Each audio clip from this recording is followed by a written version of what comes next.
Australia, the land once celebrated as the lucky country, a place of sunshine, beaches, and opportunity. For decades, it carried the promise of prosperity, the idea that if you worked hard, you could build a stable life, raise a family, and own a home. But today, that promise is collapsing.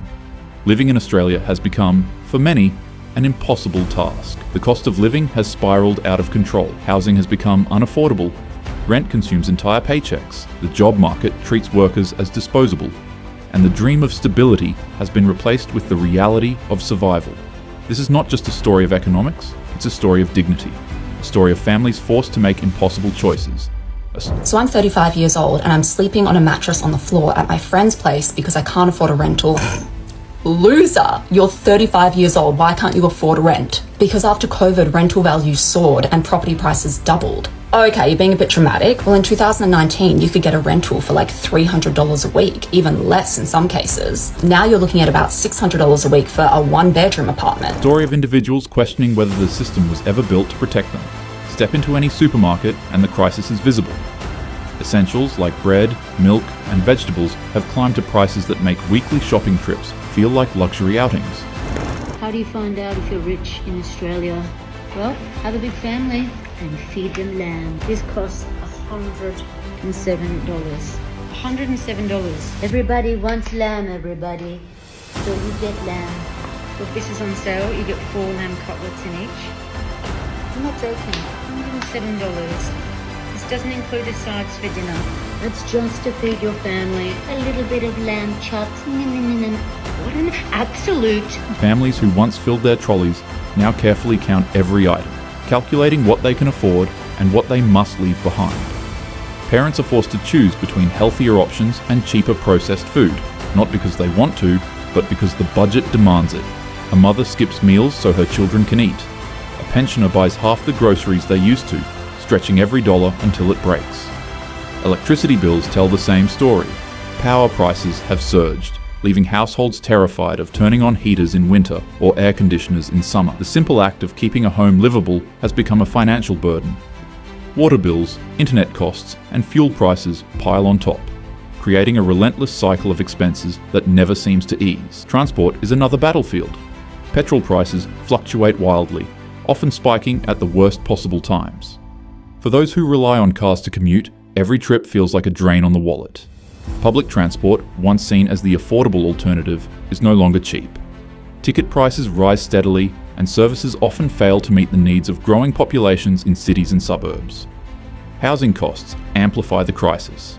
Rent consumes half of many families' incomes, leaving little room for savings or emergencies. Sydney is now less affordable than New York, London and Paris according to new research. In a report released last week, the Committee for Sydney think tank found that Sydney was the 6th most unaffordable city to live in the world, after Hong Kong, San Francisco, Singapore, Vancouver and Tel Aviv. Sydney surpassed the 3 international benchmarks for chronic housing unaffordability, according to the report. Firstly, that the median property price is over 8 times the median household income for more than 5 consecutive years. Sydney's median property price is actually more than 13 times the median income. Secondly, that more than 33% of renter households are in housing stress, which is defined as spending more than 30% of gross monthly income on rent. In Sydney, 35.3% of renters are in housing stress. Thirdly, the report looked at the housing market as a whole and ranked Sydney as the 2nd least affordable in the world after Hong Kong.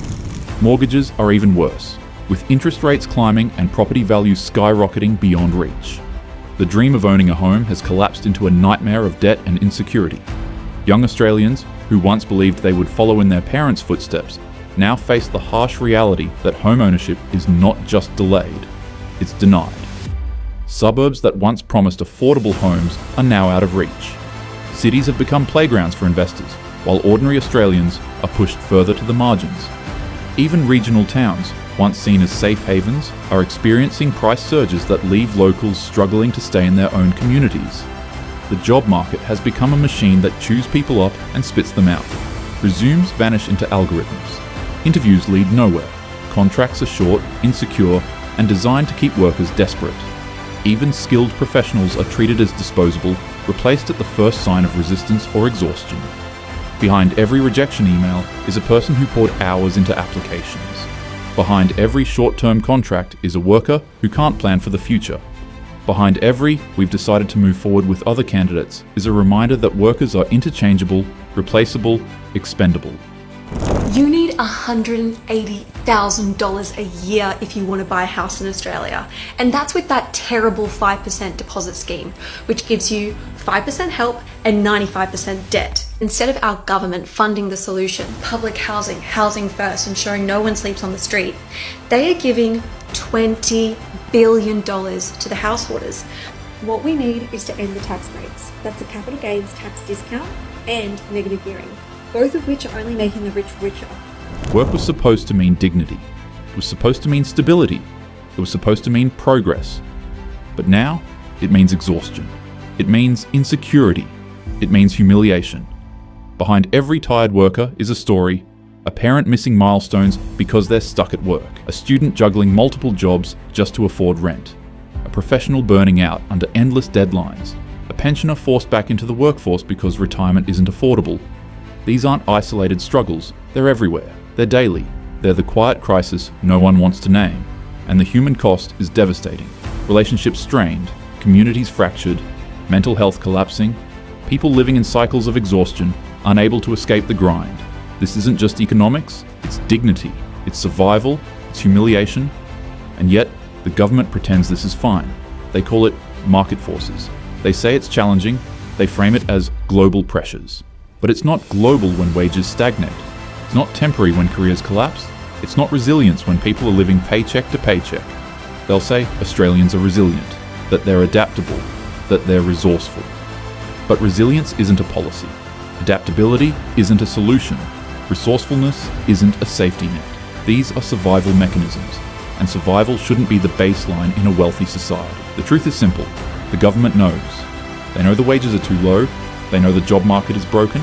They know the system is crushing workers, but they're not fixing it because they're not feeling it, because they benefit from it, because they own the companies. They sit on the boards. They write the policies. They cash the checks. Societies sell themselves on the myth of progress, on the idea that hard work leads to success, on the promise that effort equals reward. But what does it mean when the people who live here don't believe it anymore? What does it mean when citizens feel trapped, exploited, and betrayed? What does it mean when the dream feels like a scam? It means the identity is broken, the myth is shattered, the brand is hollow. Because if working full-time still leaves you broke, if the job market treats you as disposable, if the system keeps gaslighting you into thinking it's your fault, then what exactly are we proud of? Australia isn't losing its dignity because of global pressures. It's losing it because of choices, because of priorities, because of cowardice. Living in Australia has become impossible not because Australians are failing, but because the system is failing them. The Australian housing market must crash, and here's why that's actually a good thing.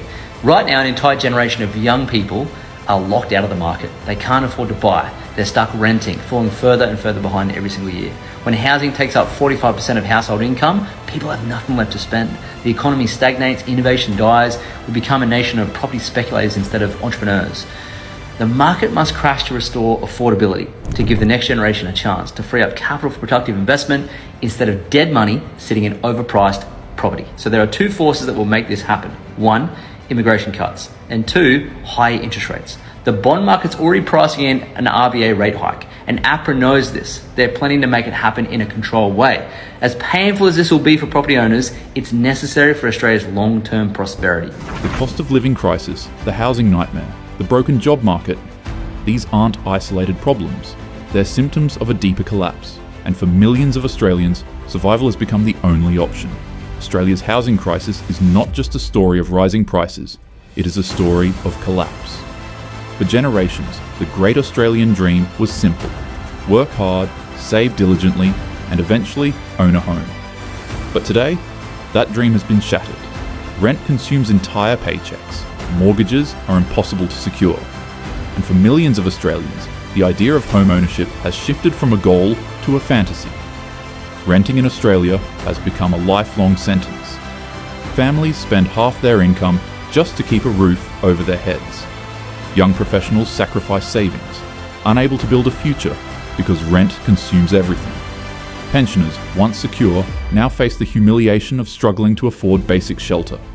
The rent trap isn't just financial, it's psychological. It strips away dignity, erodes stability, and leaves Australians living in constant uncertainty. Without the security of home ownership, every decision feels fragile, every plan feels temporary, and every future feels compromised. To be honest, Australia isn't actually a rich country. We're a high-cost country, built on rising debt, privatised essentials, and record corporate profits, propped up by stagnant wages. For 30 years, we've relied on migration to grow the GDP instead of productivity, housing inflation to make the economy look strong, privatised energy, transport and utilities, and now costing us even more. Resource giants paying minimal amount of tax while extracting billions. Insecure work becoming the norm while wages fall behind. On paper, GDP goes up, but in real life, Australians are squeezed harder every year. Behind every rental agreement is a story of insecurity. A family forced to move because the landlord raised the rent. A student living in overcrowded housing, unable to afford privacy. A single parent juggling multiple jobs just to keep up with payments. And the worst part, renters are treated as disposable. Tenants live with the constant fear of eviction or sudden price hikes. Leases are insecure, rights are limited, and landlords expand portfolios while ordinary Australians struggle to survive. Owning a home was once the cornerstone of stability in Australia. It was the foundation for raising a family, the guarantee of security, the symbol of success. But today, that foundation has crumbled. House prices have soared to levels that wages simply cannot match. Even those working full-time, saving diligently, and cutting back on every expense find themselves priced out of the market. Young Australians, who once believed they would follow in their parents' footsteps, now face the harsh reality that home ownership is not just delayed, it's denied. Suburbs that once promised affordable homes are now out of reach. Cities have become playgrounds for investors, while ordinary Australians are pushed further to the margins. Even regional towns, once seen as safe havens, are experiencing price surges that leave locals struggling to stay in their own communities. The dream has become a myth, and the myth has become a weapon used to blame individuals for failing to achieve what the system has made impossible. Australians aren't failing to buy homes because they're lazy or irresponsible. They're failing because the system is rigged against them. Australia, the so-called lucky country. But when you look closely, the luck has run out. The cost of living crisis, the housing collapse, the rent trap, the broken job market, all of these problems are not isolated. They are connected. They are symptoms of a deeper failure. And together, they have made living in Australia feel impossible. Work was supposed to mean dignity. It was supposed to mean stability. It was supposed to mean progress. But in today's Australia, work has become insecurity. Resumes vanish into algorithms. Interviews lead nowhere. Contracts are short, casual, and designed to keep workers desperate. Even skilled professionals are treated as disposable, replaced at the first sign of resistance or exhaustion. Young graduates step into the market with degrees and debt, only to find doors closed before they even knock. Older Australians, who once believed they had earned stability, are pushed aside, labelled too expensive or outdated. Behind every rejection email is a person who poured hours into applications. Behind every short-term contract is a worker who can't plan for the future. Behind every "we've decided to move forward with other candidates" is a reminder that workers are interchangeable, replaceable, expendable. The job market has collapsed into a machine that chews people up and spits them out. And the result is a nation where unemployment and underemployment aren't just about losing a paycheck. They're about losing the sense of security that work once promised.